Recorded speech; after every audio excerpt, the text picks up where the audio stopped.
In the summer and winter of 1944 to 1945, Warsaw became the stage for one of World War II's most controversial and tragic episodes.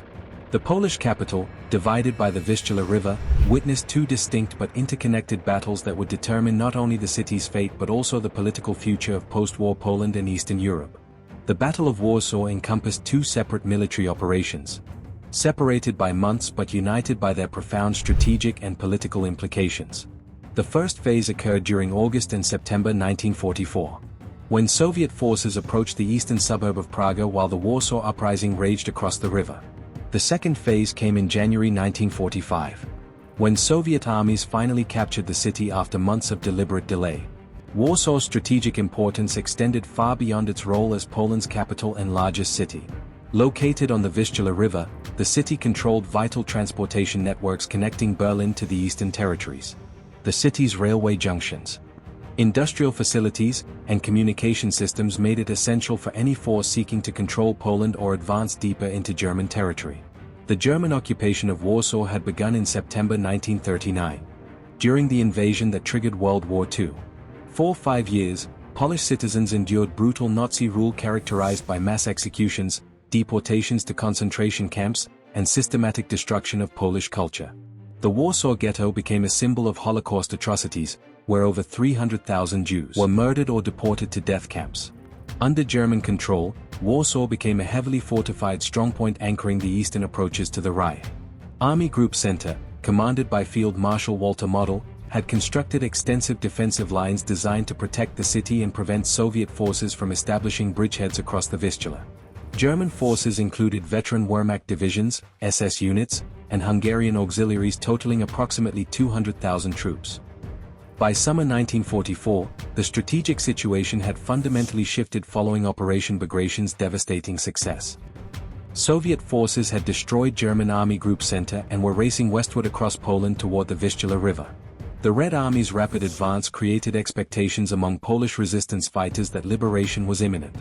Marshal Konstantin Rokossowski commanded the 1st Belarusian Front, the massive formation approaching Warsaw from the east. His forces included over 700,000 troops, supported by thousands of artillery pieces, tanks, and aircraft. This concentration represented one of the most powerful military formations on the Eastern Front, capable of overwhelming German defenses through sheer firepower and numerical superiority. Soviet advance units reached the eastern outskirts of Warsaw on July 31, 1944, arriving at the suburb of Prague across the Vistula from the main city. The rapid approach of Soviet forces triggered a fateful decision by the Polish Home Army to launch the Warsaw Uprising, hoping to liberate the capital before Soviet forces arrived and establish Polish authority. The Warsaw Uprising began on August 1, 1944, when approximately 40,000 Polish resistance fighters attacked German positions throughout the city's western districts. The insurgents, commanded by General Tadeusz Bokomorowski, initially achieved significant success, capturing large portions of the city center and establishing control over key districts.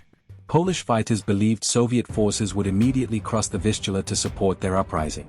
However, Soviet forces halted their advance at Prague, establishing defensive positions on the eastern bank of the Vistula without attempting to cross or provide direct military support to the Warsaw insurgents. This controversial decision has been debated by historians for decades, with arguments ranging from legitimate military considerations to deliberate political calculations allowing Germans to destroy potential Polish opposition. Marshal Rokossowski later claimed that his forces were exhausted after weeks of continuous offensive operations and required time to regroup before attempting a defended river crossing. Soviet logistics had been stretched to breaking point by the rapid advance across Poland, with supply lines extending hundreds of kilometers back to Soviet territory. German counterattacks against Soviet positions near Prague inflicted significant casualties and demonstrated continued Wehrmacht fighting capability. The political dimensions of the Soviet halt cannot be ignored. Stalin's relationship with the Polish Home Army was hostile, as the London-based Polish government in exile represented a non-communist alternative to Soviet plans for post-war Poland. Allowing the Germans to suppress the uprising served Soviet interests by eliminating potential political opposition while maintaining the appearance of military necessity. Throughout August and September 1944, Soviet forces remained in Prague while across the Vistula the Warsaw Uprising was brutally crushed. German forces, commanded by SS Obergruppenführer Erich von Dm Bach-Zalewski, conducted systematic destruction of the city and massacred approximately 200,000 Polish civilians. The insurgents fought desperately for 63 days before surrendering on October 2, 1944. Soviet artillery provided limited support to the insurgents from Praga positions, but this assistance was insufficient to change the uprising's outcome. Soviet aircraft conducted supply drops, though these operations were small-scale and often ineffective. The minimal Soviet support contrasted sharply with the massive capabilities demonstrated in other Eastern Front operations. Fighting in Praga during August and September involved continuous German counterattacks attempting to drive Soviet forces back from the Vistula. The 73rd Infantry Division and elements of the Hermann Göring Panzer Division launched repeated assaults against Soviet positions. These attacks achieved limited success, creating a stalemate that would persist for months. Soviet forces gradually consolidated their hold on Praga throughout autumn 1944, bringing up reinforcements and supplies while German forces were weakened by transfers to other threatened sectors. The suburb became a forward observation post from which Soviet forces could monitor German activities across the river while preparing for eventual offensive operations. The destruction of Warsaw proceeded methodically as German engineers demolished buildings block by block using explosives and flamethrowers. Hitler personally ordered the city's complete destruction as punishment for the uprising and to deny Soviet forces any useful infrastructure. By the time the Germans finished, over 85% of Warsaw's buildings had been destroyed. The second phase of the battle began on January 14, 1945, when Soviet forces launched a massive offensive to finally capture Warsaw as part of the Vistula River operation. The First Belarusian Front, reinforced and resupplied during the autumn months, attacked with overwhelming force against weakened German defenses. The January offensive was preceded by a devastating artillery bombardment that shattered German defensive positions throughout the Warsaw sector. Over 4,000 guns opened fire simultaneously, delivering concentrated firepower that exceeded anything previously seen in this sector. The bombardment continued for hours, systematically destroying bunkers, strongpoints, and communication systems. Soviet forces crossed the Vistula at multiple points both north and south of Warsaw, conducting massive encirclement operations designed to trap German forces defending the city. The 47th and 61st Armies advanced from Praga while the 1st Polish Army, fighting alongside Soviet forces, participated in the liberation of their capital. German resistance crumbled quickly under the overwhelming Soviet assault. The Wehrmacht divisions defending Warsaw, depleted by months of attrition warfare, lacked the strength to contain multiple simultaneous breakthroughs. German commanders recognized that the city could not be held and ordered withdrawal toward prepared defensive lines further west. Soviet forces entered the ruins of Warsaw on January 17, 1945, meeting minimal resistance from German brigade units. The 1st Polish Army raised the Polish flag over the devastated city center, marking the official liberation of the capital. However, the Warsaw that was liberated bore little resemblance to the vibrant metropolis that had existed before the war. The human cost of the Warsaw battles was catastrophic and extended far beyond military casualties. Approximately 200,000 Polish civilians died during the August Uprising and subsequent German reprisals. Military casualties included 15,000 Polish insurgents killed, 15,000 Soviet soldiers killed during the Praga fighting and January offensive, and approximately 10,000 German troops killed or wounded. The strategic consequences of Warsaw's fall were immediate and far-reaching. German forces throughout Poland found their positions untenable, triggering a general retreat toward the Reich borders. The liberation of Warsaw opened multiple axes of advance toward Berlin and demonstrated that German resistance was collapsing across the entire Eastern Front. For Poland, the liberation brought mixed emotions. While the German occupation had ended, Soviet control raised concerns about the country's future independence. The destruction of the Home Army during the uprising had eliminated the strongest non-communist resistance organization, paving the way for Soviet-backed communist control. The political implications extended throughout Eastern Europe as the Warsaw events demonstrated Soviet willingness to pursue political objectives through military inaction. The deliberate failure to support the uprising while Soviet forces sat across the river became a symbol of cynical great power politics subordinating humanitarian concerns to strategic calculations. International reaction to the Warsaw tragedy was complex and revealing. Western allies, particularly Britain and the United States, expressed concern about Soviet actions but remained focused on defeating Germany. The Warsaw events highlighted growing tensions between wartime allies that would emerge more clearly in the post-war period. German propaganda attempted to portray the uprising's suppression as a legitimate response to partisan activities, but the systematic destruction of the city revealed the true nature of Nazi occupation policies. The Warsaw destruction became one of the war's most notorious examples of German brutality against civilian populations. Individual acts of heroism during both phases of the battle became legendary in Polish and Soviet military traditions. Polish insurgents fought with desperate courage despite impossible odds, while Soviet soldiers who finally entered Warsaw's ruins faced dangerous missions clearing remaining German positions and unexploded ordnance.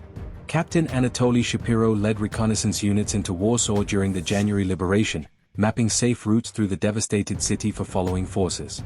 His soldiers faced constant danger from German snipers, booby traps, and collapsing buildings. Their work enabled rapid Soviet advance through the ruins. Soviet engineering units performed critical missions during the Warsaw operations, constructing bridges across the Vistula under fire and clearing mines from liberated areas. Major Boris Kuznetsov's engineer battalion built 3 bridges in 48 hours during the January offensive, enabling continuous reinforcement of forces advancing through Warsaw. The civilian population of Warsaw faced unimaginable suffering throughout the battles. Those who survived the uprising lived in cellars and ruins, scavenging for food and water while German demolition teams systematically destroyed their city. The arrival of Soviet forces brought liberation from German occupation but introduced new uncertainties about Poland's future. Polish partisan groups operating outside Warsaw provided valuable assistance during the January offensive, conducting sabotage operations against German communications and supply lines. These resistance fighters maintained organized opposition throughout the occupation and possessed detailed knowledge of German defensive positions. The technological aspects of the Warsaw battles demonstrated both Soviet military capability and the challenges of urban warfare. Artillery and aviation provided devastating firepower, but clearing fortified buildings still required infantry assault supported by engineers and armor. Urban combat remained among the most difficult and costly military operations. Medical services faced overwhelming challenges treating casualties from both military operations and civilian suffering caused by German reprisals. Soviet medical units established aid stations in Praga and advanced with combat forces into Warsaw, treating wounded from all sides. Polish medical personnel, many of whom had served with the insurgents, provided crucial assistance. The destruction of Warsaw was unprecedented in its thoroughness, with German engineers spending months systematically demolishing the city. Historical monuments, cultural institutions, and residential districts were reduced to rubble in what has been described as urbicide, the deliberate murder of a city. The ruins bore witness to Nazi ideology's destructive nature. Weather conditions during the battles varied significantly between the summer and winter phases.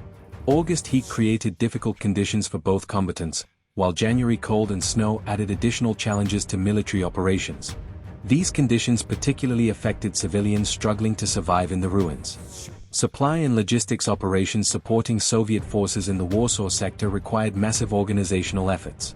Quartermasters maintained supply lines extending hundreds of kilometers while supporting offensive operations across multiple fronts.